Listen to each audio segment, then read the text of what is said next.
కొనసాగుతున్న వాయుగుండం ప్రభావంతో ఏపీలో దక్షిణ కోస్తా ఆంధ్రాలో వర్షాలు కురవనున్నాయి. ఏపీ మీదుగా కురవనున్నాయని ఐఎండీ తెలిపింది. ఈశాన్య ఆగ్నేయ గాలులు వల్ల రాష్ట్రంలో పొగమంచు పెరుగుతుందని అధికారులు చెప్పారు. కనిష్ట ఉష్ణోగ్రతలు కూడా మరింత పడిపోతాయని చెప్పారు.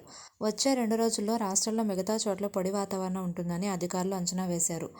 ఈ నెల 24 నుంచి దక్షిణ కోస్తాంధ్ర, రాయలసీమల్లో వర్షాలు కురిసే అవకాశం ఉందని, ఉత్తర కోస్తాలో పొడి వాతావరణం ఉంటుందని అధికారులు అంచనా వేశారు. మరో 3 రోజుల వరకు విపరీతమైన చలికాలాన్ని చూసే అవకాశాన్ని ఈ వాయుగుండం ఇవ్వనుంది.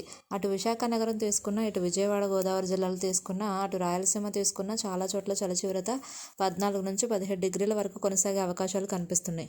మంగళవారం రాత్రి నుంచి బుధవారం ఉదయం వరకు రాష్ట్రంలో అత్యల్పంగా అల్లూరి సీతారామరాజు జిల్లా అరకు లోయల్లో 6 డిగ్రీల కనిష్ట ఉష్ణోగ్రత రికార్డైంది. అరకు వ్యాలీలో 0కు దగ్గరగా ఉష్ణోగ్రతలు నమోదవుతున్నాయి. అలాగే మారేడుమిల్లి ప్రాంతం, విజయనగరం జిల్లాల్లోని కొండ ప్రాంతాల్లో చలి తీవ్రత ఎక్కువగా ఉండనుంది.